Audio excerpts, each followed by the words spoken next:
regarding what Jeremy's doing with our company. Jeremy's training. Can you tell me a little bit? I'd just love to get to know people before we jump into training. So what, or Jeremy's training, what do you do for a living, Penny? Oh, we own a business, barn doors, etc. You own a barn doors business? Is that right? Wow. So you guys work together? So you guys both work, together in a company? That's interesting. Now, how long have you guys been doing that? About 2 years. Okay. Okay. So not a super long time. Oh, construction for 15. Okay. So what made you guys want to get into like barn doors specifically when you started? That's kind of a unique niche. What made you want to get into that particular industry? We had to build a barn door in our house. And Okay. it did our location just right, and I noticed that there was a niche in the market. Okay. Just kind of wanted to jump on that opportunity. Okay. So you recognize the need based on something that you did for yourself in your own home. Yes. Oh, that's interesting. Okay. Okay, cool. Do you guys see yourselves, I mean, I don't know if that's a growth business or you guys see yourselves there for a long time. Do you guys see yourselves retiring from, the barn door business you're in now? Kind of. We're going to make it a lot bigger. So, Okay. so right now we're just building up enough cash to be able to build a barn door business. Okay. Awesome. So you see it getting a lot bigger and a lot better Yes. as you guys go. Okay. Yeah, Awesome. hiring on employees. Awesome. Okay. Okay. Good. Well, good. Well, I was asking those questions just to get you to get to know you guys a little bit better. We are expanding here in the Colorado Springs area. We're growing very fast and doing very well. That's one of the reasons why your friend Jeremy here is on board with our firm. And so, just we're really excited about our expansion. We're looking for people. So, whether it's you guys or somebody that you know, keep that in mind because we are, rapidly expanding here in the Colorado Springs area. Right about it. So, hey, just so I know, what has Jeremy told you about what he's doing with Transamerica? What insight has he given you? Well, he told us that he just started recently. He hasn't told us too much about it though. Okay. He said he's really excited. Okay. He gets to help people. Yeah. Exactly. Okay. Awesome. Yeah. Yeah, sorry, Mark, not to interrupt, but real fast, just so you guys know, this is Mark. Mark is one of the top trainers in the entire Colorado Front Range region. He's actually an executive marketing director with our firm and been doing this for about 20 years. So, Mark, really appreciate you being here today and taking time to help me with my training because this is part of my training. So thanks for helping me out, taking time out of your busy schedule for me. Yeah, absolutely, Jeremy. It's been a pleasure to have Jeremy on our team. And yeah, no, thank you. I appreciate that. And thank you guys for your willingness to help Jeremy with his training.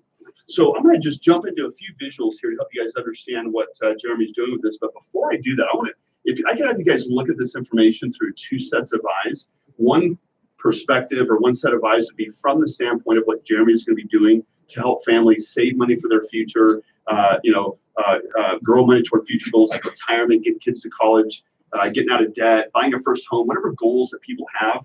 As long as you guys feel good about what Jeremy's doing with our company and what we represent, would you have any problem thinking of people that that fit that and maybe then referring those people to Jeremy so that we can help them? Would you guys be okay with that? Of course. Okay, that'd be great. The second set of eyes is from the standpoint of our growth, our expansion. I mentioned this earlier, just a minute ago, that our company is growing. So I want you guys to think of, as I go through the overview, I want you to think of people that you know that are in between jobs, people that you know that have jobs and love what they do, or people that have jobs and hate what they do or don't like what they do. Okay, everybody knows somebody. Yeah, everybody knows somebody like that, right? As long as you guys have a good feeling about what we're doing, could you think of people that you know that fit, one of those categories?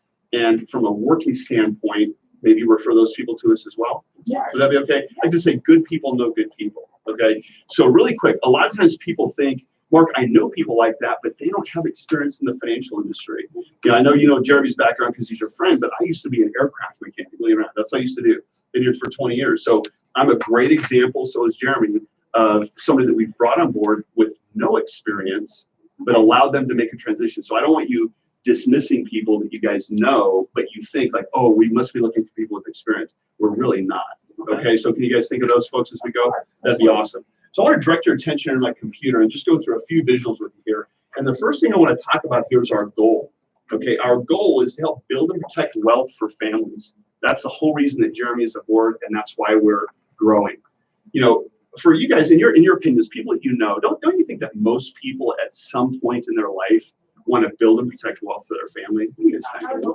Yeah, you would hope so, right? I mean, I think that's an innate desire. So really what Jeremy is doing with our company is helping our clients do something that they want to do, right? But they just don't know what. What do you guys think?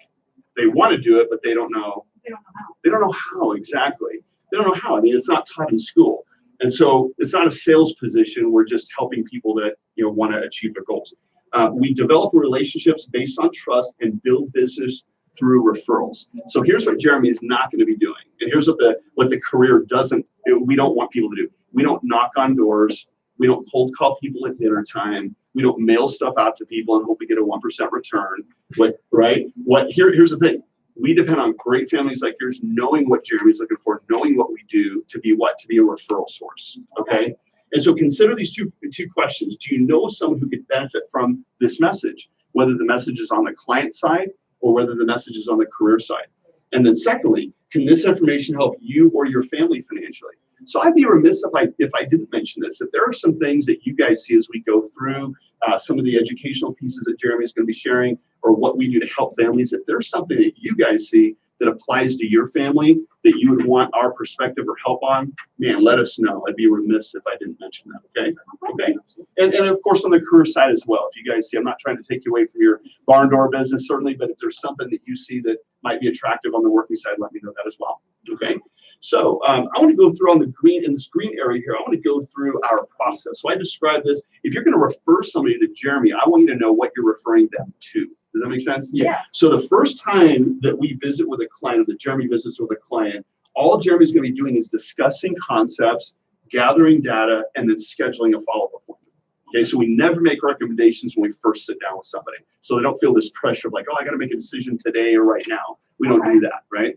The second thing Jeremy will do is plug in the information that he's gathered here into a financial program, the financial needs analysis, which I'll talk about more later, that helps him gauge, okay, here's where the family's at, here's where they're trying to go, how can we help them get there? And then he'll schedule a time third step here, schedule a time to present that analysis along with his recommendations. So that's our process, okay? So if you're referring somebody on the client side, that's what they're going to go through. If you're referring this to somebody on the working or the career side, that's what they're going to be doing.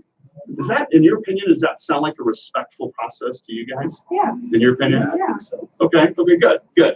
I think we think it's a great process. It's what I've been doing for a long time. This page is going to talk more about the relationships we have with other companies. This is our company here, Transamerica. You guys, I don't know if you guys recognize the logo, the building in San Francisco. Have you ever seen that? I have seen that around. Okay. And what about you, Penny? Do you recognize Transamerica? I'm pretty sure you have the 401k through Uh-huh. the last That's company right. you worked Yep. for. We do a lot of 401k work, absolutely. Yeah. Okay. So here's the thing about this page. This page talks about the relationship we have with about 80% of the financial industry. Okay, so everybody's in a different financial boat. Your friend Jeremy here, he's single. You guys are married with kids, right? I'm married, but my kids are teenagers and almost out of the house. So every one of us is in a different financial boat, right? Yeah. So it's important that we have the right companies and the right strategies because not everybody's in the same boat, right? So that's kind of the point I want to make there is that we're non-captive, okay? This is probably my favorite page. I love talking about what makes us different. One of the questions I most often get from people is, what makes you guys different than other companies? Right? This is one of the biggest things. Okay. So I like to say that we're in the financial industry, but we're not of the financial industry. And what does that mean? That means that we don't have minimums that we require our clients to have before we're willing to sit down with them. Okay. Did you guys know that most big firms, if you look at JP Morgan, you look at Merrill Lynch, Charles Schwab, a lot of these big firms have minimum amounts of money. Like $250,000 is a really base amount, right? Did you guys know that most companies require $250,000 before they're even willing to sit down with you? No. You aware of that? Yeah. A lot of big companies require. We have none of that, right? We have none of those requirements. So we want to help that middle to upper middle income family, right? That's going to be overlooked. And so, yeah, it's great. That's why I've been here. Because again, my wife was a teacher, I was a mechanic, right? So we come from that background. So most of the families that Jeremy's going to be dealing with live with too much debt and not enough protection on their income. They have little to no savings and don't understand how much savings is enough. Lastly, they don't make enough money and they're not sure how to fix that problem. Let me ask you guys this question. Are there families or people that you guys know that fit that description? Very much so. Almost all of them. Almost all of them? I mean, really, Tom? My family. Yeah. Okay. Well, here's what I want you guys thinking about. As long as you feel good about what we do, can you guys think of those families maybe, at least, in a thought process now, and at the end, as long as you feel good about what we do, those would be the families that I want you to refer to us so Jeremy can help them. Yeah. Okay, so I want you to think of those families. I'm glad you thought of some people as we went through that. So what is the result of living like that? Obviously, stress and frustration, a negative impact on families. When people are stressed out about money, they don't know what to do, where to turn. It's going to create that dynamic in their family, right? Okay. So our goal as a company, Jeremy's goal with our company, it's why we brought him on board, it's why we're growing, is to help people move from the left side of the page to the right side of the page, which is doing what? Creating true financial independence. So here's a lot of things that we teach families. Save more and spend less. Live within your means. Protect your loved ones should the worst case scenario occur. Systematically reduce and eliminate your debt. Have sufficient funds to cover expenses for 6 months or a year. Build long-term savings to protect you and your family for life. So of all I know you guys have been in Colorado Springs here for a long time. Of the people that you know, or what would you guess in our population, on a scale of 1 to 10, how well are most families doing when it comes to achieving those things or having those things in Probably a place? 2. You think Probably not that well. probably a 2, not that well, right? Yeah.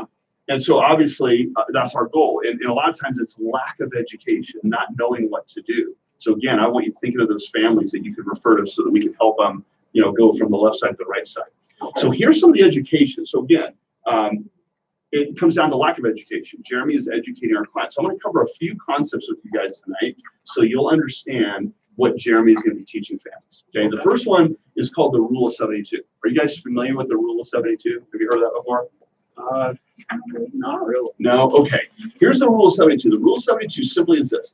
Divide 72 by the annual interest rate that you're earning, and it will tell you how often your money doubles. Okay? So let's go through this chart at the bottom. So the first interest rate we'll look at is a 2% return. 2%, right, of the interest rate divided by 72 is 36. Okay. So do you guys think, are most banks and savings accounts even paying 2% right now? No. They're not, right? Yeah. Like way They less. like to advertise, but yeah. Yeah, way less than 2.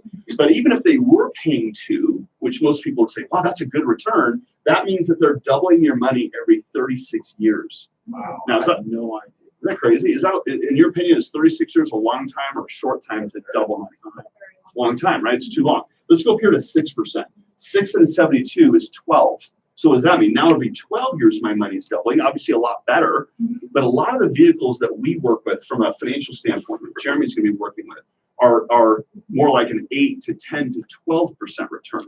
So let me use 10 as an example. If I take 10%, 10 divided by 72, it's easy math, that's 7.2. So now I'm doubling my money every 7.2 years instead of 36. Isn't that a lot better? That's a lot better, right? But let me ask you guys this question. So if 10% is better than 2, which obviously everybody knows that, where would you go to get a 10% return? Like what would you use? No idea. I guess we can call a broker. A broker? Okay. Stock market. Stock market? Okay, good. Yeah, I think both of those answers are correct. You could call a broker, and if you have enough money, they're willing to help you. You go to the stock market. The broker would put you in the stock market too, Peggy, right? But when you think of the stock market, what's the fear or challenge that people might have in using the stock market to grow their money? What would be the problem? What's that? When it drops. When it drops. Okay, good. Let me actually show you this bigger part. Okay, so when it drops or the risk in losing money, Tom, would you say anything different? Just Building your money up and maybe losing it like 2000. right, exactly. Let me ask you guys this. What if there was a way to use the market to grow money, okay, but never have to worry about the downside? Like what if there was a way to do that? Like take advantage of the market when it's up, but never have to worry about the downside. Do you think, have you heard of anything like that before? Let me direct your attention to this chart. This is a pretty simple chart, but what I want you to direct, this is one of our providers, and this isn't the only thing we do, but here's a really, one of the things that sets us apart. So when you see these two lines, there's a blue line and there's a purple line. The blue line on this chart is showing the stock market, the ups and downs in the market. And by the way, this is from 1985 all the way through the end of 2018, or where we're at now. Okay. So the blue line is the market up and down. Here, this first drop that you see in the market is 2003, early 2000s. The second drop is the debacle in 2008, the challenge we had in 2008. Okay. The purple line, though, is this account. The purple line is tracking the blue line when the market is up, But did you notice that the purple line does not follow the blue line below that orange horizontal line? Do you guys see that? Yeah. Notice how the purple line stops at the orange line and then it's just blue when it's below 0. Yeah. You guys see that? Yeah. That happened in 03, 08, and then in 03, 02, 03, and then it happened again in 08, where the market, when the market went below 0, we protect our clients' money, and you can see it with a 0% guaranteed floor. Wow. Isn't that amazing? Yeah. So how do you think, though, most people would feel, especially those that lost money in 2008, how do you think they would feel knowing that they could take advantage of of great returns, but when the market decides to repeat 2008, their money doesn't fall with the market? How do you think that would make people feel? They'd probably feel more comfortable. They would. Yeah, absolutely. So one of the questions I often get when we present this is, like, how do they do that? Like, it almost seems too good to be true, right? Like, how do they do that? You guys notice the separation between the blue and the purple line there? Yeah. You guys ever wonder what this is? So here's what this is. This is the participation rate. So what Voya is saying is they're going to give clients, our clients, up to 65% of the gain, but not 100% of the gain. Okay, so limiting your growth. Mhm. But then Voya will protect you when the market tanks. Oh. Okay, so when I explain that to people, they go, that's the catch, right? I mean, that's why you're able to protect it, because you're not going to get the full gain. But check this out. Here are the returns. So even with that participation rate of 65%, not getting the full run in the market, check out what Voya has given our clients over the last 10 and 20 years. 11.4%, close to 12% in the 20-year. Wow. So if I take 12, back to Rule 72, 12%, I know it's 11.8, but let's just say it's 12. 12% divided by 72 is 6. That means Every if 6 years. every 6 years, Wow. every 6 years your money is doubling at 12%, but we're taking the risk out of the market. Isn't that amazing? Yeah. Does your 401k do anything like that? No. No. No? Okay. So, I mean, this is one of the things, and one of the reasons why we're growing as a company, we're excited about our growth, is I think people need to hear that story. Don't you guys think? Of course. Yeah. I love it.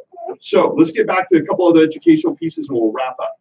Okay, so let me get back to my full view here. The next thing we're going to talk about is time value of money. Most people think that it's the amount of money I put away that makes a difference, or the interest rate that I'm earning that makes the biggest difference. Those two things are important, but the most important piece is time. So here's an example, guys. You can see here an example of two people. Person A is Al, person B is Bob, and they're both going to save $2,500 a year, or a little over $200 a month, into an account for 25 years. So they're going to save for the same exact amount of time, okay, and $2,500 a year. So Al started putting money away when he was 30 years old. Bob does what most people do.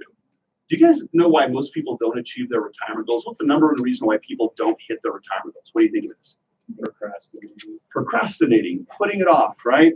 And so that's what Bob did. Bob procrastinated for 10 years. He waited, right? He wanted to pay off his debt, make sure everything was perfect in his life, and they go, okay, now I'm going to start saving. So here's the principal they invested. So remember, they're putting the same amount of money away for the same time. So the principal, what they put away, is exactly the same. Al, or person A, stopped saving when he was age 55. So again, that's 25 years. Bob stopped saving when he had to save from 40 to 65 to get 25 years, right? But so they put the same amount of money away, but look at the difference: 204,000 versus 125. Wow. So even though they put the same exact amount of money away, the difference between the two was almost 80 grand. Wow. Now, if I were to tell Bob, if I were to able to go back in time and tell Bob, hey, by you waiting 10 years to start saving, it's going to cost you 80 grand. Do you think most people would wait if they knew it was going to cost that much? Absolutely not. Probably not, right? And this is one of the reasons why our message is so urgent, why we're out training Jeremy, why we need the community's help in letting families know that we want to help them and get things going. So the last thing I'll cover with you from a standpoint of the education is this slide here.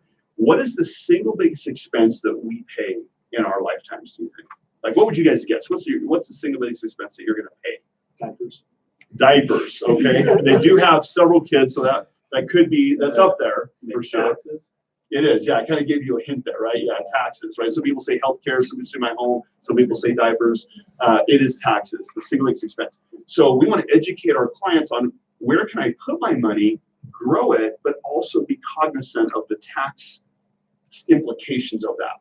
So the first box is the taxable box. Okay. And when you guys see this color green, that means that's where the government is taxing you at that moment. So in the taxable category, when I put my money away at the beginning, when that triangle is the smallest part, that means my account is low, I'm starting it, I'm taxed. As my money grows, I'm taxed. And when I pull it out at the end, I'm taxed. I'm taxed the whole way through. Okay, so there's no tax savings in that category. The second box, you'll notice the first two boxes are gray, which means what? They're not green. I'm not paying taxes. So in this category, I'm not paying taxes on my penny seed as I put it away. It's growing in the center here with no taxes. And then, but when I pull it out at the end, that's when the government says, now I want my taxes on the biggest part of your money. Okay. Now, this is where the 401k is. I think, you guys mentioned a little bit earlier that you had a 401k. Why do you think, because I describe this to our clients, and a lot of them know that tax hit is coming in the future. Why do you think people continue to put money in the 401k even though they know that burden is coming? What do you guys think? You could say your answer as well. What do you guys think? Just to save for the future. Just to save for the future. Okay, so to have something. Okay, what would you say, Penny? Why do you think people use that box even though they know they're going to be taxed? Just because their employers don't pay for it too. That's probably the biggest answer I hear. Really, both those answers is number one, hey, I'm a middle income family. No one's helping me, right? I have this thing set up through my job. It's really convenient. Everybody I know is doing it. And Mark, what else is there? Like, that's what a lot of families feel. Maybe like yours, you feel like, well, what else is there? Right? 401ks are great. I'm not saying they're bad, but here's a lot of the work that Jeremy's going to be doing with us is in this last box, tax advantage. Now you'll notice in this category, the smallest part of the triangle is green, which means I'm being taxed on my seed, on my penny seed. It grows with no taxes, and then I pull it out with no taxes, right? So on the biggest part of my money, I owe no taxes. Have you guys ever known anybody who's been retired, like a parent or a grandparent? Does anybody you know that's been retired before? Your mom, okay. So when you think of a retiree, Penny, because you don't even think of your mom, most of the time, do you think of somebody that's retired as having an abundance of income, overflow of income, or fixed and limited? What do you think? Usually fixed and limited, right? So let me ask you guys this. If we could teach families this stuff so that when they retired, we could increase their spendable cash in retirement by between 18 to 25% because they're not having to pay taxes on the growth of their money. Like for your mom, if we could free up 18 to 25%, give her 18 to 25% more in her retirement check, is that a big deal or a little deal? That's huge, right? That's huge. Do you see why we're teaching this stuff? Yeah. People don't know how to do that, right? So where would you guys say most of your long-term money is? If I were to say, hey, what box or what category do you guys put most of your money? Where do you think? The tax deferred box. Probably tax deferred. Penny, would you say the same thing? Yeah. Yeah. Okay. Okay. So you're really not really using this last box here very much. Okay. I don't think we really know how. Okay. Well, I mean, again, those are some of the things we teach. If there's any help that you guys need, I'll give you a business review card here in a minute. And if there is any help that we can give you in trying to get more money in this last category, again, I'd love to help you in any way that we can, but I want you to know what Jeremy's teaching. Okay. That sound fair? Yeah. Okay. Here's the last page. Here's how we bring everything together. This is how we kind of bring all parts of this together. The main thing that Jeremy is doing with us, the main thing that we need help with, the main thing that we do as a company is we provide and work with a financial needs analysis program. Okay. Let's pretend for a moment that all four of us are going to hop in a car or a van or some sort of vehicle and drive to the Grand Canyon, right? We've never been there. I truly have never been to the Grand Canyon. So we've never been there before. Yeah, I'm serious. I've never been to the Grand Canyon. Okay. So I haven't. I really haven't. So we only have a week to get there and a week to get back, right? What should we grab before we leave to make sure that we get there efficiently and get back without getting lost? What do you think? A map, right? Some sort of, now this day and age, it could be, you could still do the old AAA maps. It could be Siri, it could be your GPS on your phone or a Garmin or something. Yeah, Google it or something, right? MapQuest. But here's why I bring up that analogy. Most of the clients that we work with, if not all of them, they've never been to retirement before, right? They've never been to that destination. They've never been to college education for the kids before. They've never been to being out of debt. They've never been there. How are they going to get there without a roadmap? Do you see a problem in that? Yeah. And again, that's why we provide it. So the plan looks at these areas. We look at cash flow, helping a family to budget their money in, money out, and and ways to be more efficient with that. We look at debt management. if there's ways to reduce or eliminate debt, because that prevents people from saving money, right? Yeah. Thirdly, an emergency fund. We know with emergencies, it's not if they come up, but what? When they come up, they're going to come up. If somebody doesn't have an emergency fund, what do they normally use to fall back on for the emergency? Credit cards, right? And they run into issues with debt. What else? Retirement savings. It could be retirement savings, which is really bad, right? How about the bank of mom and dad, right? Some people do that, right? They go to their parents and bank of mom and dad, right? So we make sure they have emergency funds, making sure they have proper protection, right? What do you think a family's greatest financial asset is? Like, what would you do? How would you define your greatest financial asset? Our home. Your home, okay, all right. Your home, Penny, what would you say?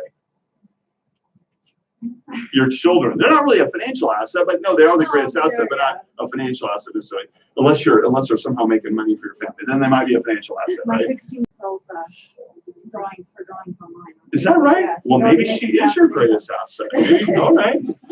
Well, the answers you guys gave are great answers, and most people say they're home. But really, if you can't make your house payment, because the bank still owns most of your home, probably, right? Oh, Then home goes away. Yeah.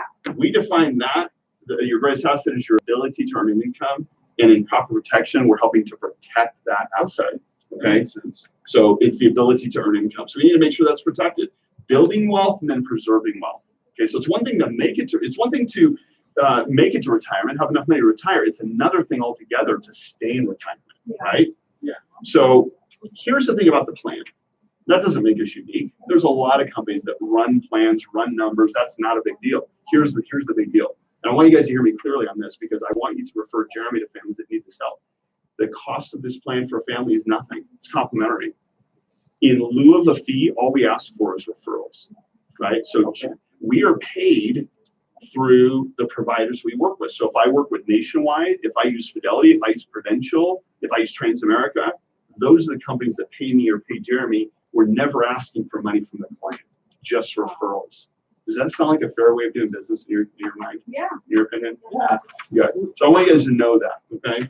Now, so the plan answers these three questions. Number one, how do I create a workable savings plan that I can stick to? Number two, what goals should I set and how much do I need to save? How much do I need to save to reach these goals? Thirdly, how much insurance or how much coverage do I need? And what types of plans should I consider? Okay? Would you guys agree that, do you think that most, especially people you know, or maybe even yourselves, don't you guys think that most people can benefit from having the answers to those three questions? Very much. Yeah, I think so. Do you think most people know the answers to those three questions? Probably. Probably not. You see why we're growing? Yes. You see why we need help? Yeah. Like here's the situation at our office. We literally don't have enough trained, licensed people to help the need in the community in the El Paso County, Colorado Springs area. And again, this is why we're out here tonight. Okay. So I'm glad you guys got some good things out of the overview. I've got just one last question for you, but I want to ask the question in the form of a story. Okay. Are you guys familiar with, if I were to say Bill Gates or Mark Zuckerberg, do you know who these guys are? What did Bill Gates start? Or what did he start? Microsoft. Microsoft, exactly. IT, computer industry. What did Mark Zuckerberg start? Facebook. Facebook, exactly, right? So Facebook and Microsoft, each of these guys, Bill Gates and Mark Zuckerberg, revolutionized their respective industry, right? Yeah. I wouldn't even have this computer here today if it wasn't for Bill Gates, right? So these guys obviously, again, created great success in their industry. What if I could put us all in a time machine, or you guys in a time machine, and we could go back to the beginning when Bill Gates was starting his company, and you guys could be a part of his startup? Knowing what you guys know now, do you think you would do that? Like knowing what you know now? Yeah. Most people would, right? But here's the thing, those ships have sailed, right? And we can't start with Microsoft now and go, hey, I want to go back to the beginning and like when it was worth nothing and then become a multimillionaire in a couple of years, right? That ship has sailed. But here's why I asked that question. Transamerica feels like we're doing the same thing as Bill Gates did back in the 70s and 80s, as Mark Zuckerberg did through the 90s and revolutionized social media. We're doing the same thing, but we're doing it in the financial services industry, okay? And revolution. So you know what? Again, like I said, those ships have sailed. But maybe if you guys were sincere in your answer that you would do it, you'd go back in time and do that. Maybe there's an opportunity with our firm. I mean, I don't know. Maybe. But I'm going to give you guys a business review card to fill out here. And this will help me keep track of Jeremy's training. So you guys can fill out the top section here. Now down below, are several checkboxes. I think the first two mainly apply to today. Okay. The first one is, yes, I want an interview for a full-time or part-time position. And that would mean that you know somebody, or maybe you guys would consider, working with our firm. Because a minute ago you go, oh man, I'd go back in time. I got dropped the barn door thing in a minute. I'd go back and do that if I could, right? And as great as barn doors are, like Microsoft might pay you more. Yeah. And so if you're sincere of that, I think it would make sense maybe to find out a little bit more about our company. We schedule a first step interview with you. So again, if that applies, you might go, yeah, I'd at least look at it. We have full-time, part-time, check that box. The second one is a complimentary financial roadmap. And I think that one is really, it would be good for you guys to do for two reasons. Number one, before you refer Jeremy to people that you know, I would want you guys to go through that plan and know what you're referring them to. Does that make sense? There's nothing worse than referring somebody to something that you don't even know, like, is it good or is it bad, right? But then the second reason is this. When we were talking earlier, you guys both said that, I think, Tom, you had alluded to that, that your family, I appreciate you being a little vulnerable and sharing some information, but you said that people in your family, or maybe even your family here with you and Penny, have dealt with some challenges in the past financially. And then a little bit later on, you guys had pointed out that most of your long-term money is in that center box. You've got nothing growing tax-free, right? Penny, you agreed that that would have made a big difference for your mom had she known how to put more money there. Very much. So if there are things that you guys could learn, and just as a thank you for helping Jeremy with his training, gosh, I think it would make sense to get at the very least, get a roadmap done so you know what those answers are to those questions, and we can help you. And then again, you know what you're referring people to Jeremy to do. Of course. Does that make sense? Yeah. Okay. So fill out the card, and then any names. Again, you thought of some families that maybe we could benefit or help, either on the career side. Yeah, that's right. You mentioned your brother. So if you can put your brother's name on the back along with their phone numbers, any referrals you guys give, they're not for me, they're for Jeremy. Okay. So list those referrals on the back, and you can let us know if these folks you think are for an interview or for a roadmap. Okay. So go ahead and fill that out, and then we'll get some next steps scheduled. Okay. All right. Let's do slightly off script. Okay. So let's say Penny has filled it out. Okay. So Penny has filled out the card, and I get the card back, and I notice that Penny has checked off. Let's say Penny's checked off both options, the full-time position as well as a complimentary financial roadmap. Okay. So I'm going to get the card back and say, okay, guys, well, again, I want to thank you guys for taking a little bit of time to help Jeremy. Was this insightful? Was this helpful for you guys? Yeah. Good. Well, I noticed on your business review card here that you checked off, maybe a first step interview for a full-time, part-time position, and then a complimentary financial roadmap. And I really appreciate the referral of your brother back here. We'll make sure we give him a call. I'm assuming that these items here, was there an interest that were these items checked off for you guys personally, or for people that you know? Personally. Really, for both? Okay, good. Okay, good. So why don't we do this? Because I know you guys are both thinking of people you know as well as yourself. Let's schedule a time. So today's Wednesday evening. I've got an overview either tomorrow morning at 11, Saturday morning at 9:30, or next Tuesday at 6:30 p.m. I'd like to get you guys scheduled just to come down to meet our staff, go through an overview of the company, which some of the things will be covered again that I covered with you today, but in addition to that, our compensation plan. And so which one of those 3 days works best for you? Wednesday, okay. Well, today's Wednesday, Okay. so it's either tomorrow at 11, Saturday morning, or Tuesday evening.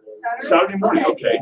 Let's get you guys scheduled for Saturday morning. I'll give you my card so you've got the address, okay? Now, I noticed you also checked off a complimentary financial roadmap. I think it'd be a great way for you guys to discover what you're going to be doing with this if the interview site does work out. Yeah. And at the very least, knowing what you're referring Jeremy to, and then maybe getting some help personally. So let's look at the calendar. So again, today's Wednesday.